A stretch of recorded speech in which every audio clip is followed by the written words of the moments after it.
Questions. That was Senator Mitt Romney speaking on the floor of the Senate in the immediate aftermath of the January 6, 2021 attack on the Capitol by Trump supporters. Just hours earlier, Romney had to run for safety from the mob ransacking the Capitol, thanks to the intervention of Capitol Police Officer Eugene Goodman. I asked Romney how he will remember that day now that the man he held responsible is returning to power. 4 years ago next month, you were running for your life from the mob on January 6th. And now the person that you said was responsible for that day is about to return to the White House. He says he's going to pardon a lot of the people that have been convicted for the crimes committed on that day. What do you think the legacy of January 6th will be in the history books, given the fact that, as they say, history is written by the winners, Donald Trump won, and there's been this attempt to whitewash the whole thing? I'm not sure history is written by winners. In this case, politics is written by winners, but the history books are typically written by scholars of one kind or another. And I think attacking the Capitol of the United States of America, smearing feces on the wall, attacking police officers, injuring police officers, that will be seen as being an abuse and a felony. And being wrong. Who is responsible for it? There'll be all sorts of conspiracy theories, but ultimately confessions and guilty verdicts sort of sort that out. And it will be seen, I think, as a very dark day in American history. I think it's unfortunate that there are some in the MAGA world that try and paper over it, but I don't think it's possible to do.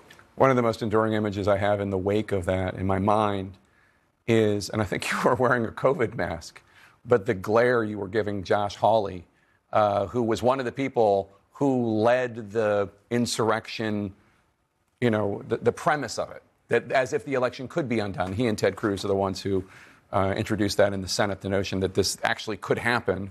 And Hawley's speaking, and you're behind him, and you know the photo I'm talking about.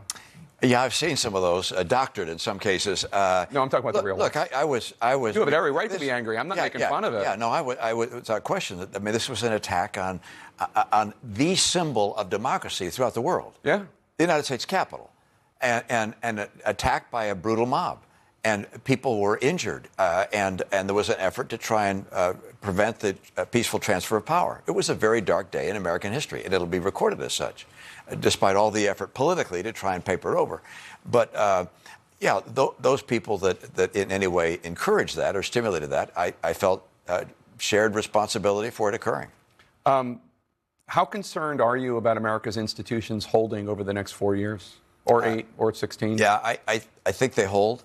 I really do. I think people fundamentally recognize the importance of what America is, the role we play here for our citizens, the power of freedom. I mean, if you think about our, if you will, our competition, and hopefully not confrontation, but our competition with the authoritarians, which is this new axis of China and Russia and Iran, North Korea.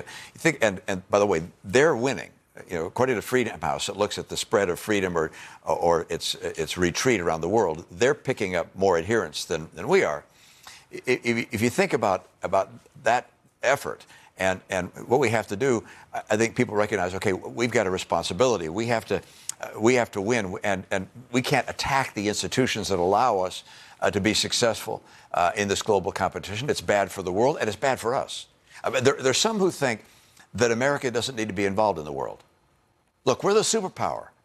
We're the largest economy in the world. All right, we're almost 25% of the world's economy, and so what we do has impact. And if we want to see a strong America with prosperous Americans and inflation tamed and great education and good health care, we want all these wonderful things. We would like to have a stable world. We don't want to have wars going on. We don't want to have people attacking our allies or the people who buy products from us. So we're involved in the world because it's in our interest. Right. And I mean, that's why when people say America first, it's like, yeah, America first means America is going to be involved in the world. That's why we're helping Ukraine. Because if Russia is stronger and takes Ukraine, then it's not going to stop. And if it doesn't stop, that's going to hurt us. I think the institutions hold because I think people, when faced with the reality of what's at stake, they're going to want to protect the roots of freedom. You gave your final Senate speech the other day, and you issued something of a warning for the American people. I want to play some of that. A country's character is a reflection not just of its elected officials, but also of its people. I leave Washington to return to be one among them, and hope to be a voice of unity and virtue. For it is only if the American people merit his benevolence that God will continue to bless America. I thought that was really interesting. It is only if the American people merit God's benevolence that God will continue to bless America. Tell us more about what you meant by that. Look, I'm a person of faith. That's fundamental to who I am. And I actually believe that the reason we were successful in the Revolutionary War and that George Washington was successful in guiding the troops was that the hand of God somehow played a role. I don't know what it was, don't know how direct it was, but I believe that we are blessed as a nation. And if you don't believe in a deity, fine, but I believe we're nonetheless blessed if we're good. See, I happen to believe that good ultimately wins, and I believe we're a good people. We've helped people in need. We've welcomed the poor, the hungry, those that are yielding or looking for freedom. We have helped freedom fighters around the world.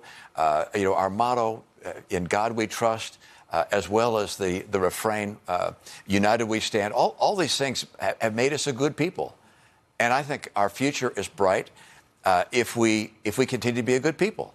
And that is not just our president or our senator or our governor, but it's our university presidents and our teachers and our professors and our parents. The blessings of heaven, if you believe in God as I do, or the blessings of providence and the universe are associated with goodness, not evil. And so I think it's incumbent not just on the people we elect, but on all of us to try and, despite apparent failures from time to time and grievous mistakes that we've made, to do what we can to be good people. How do you want history to remember Mitt Romney?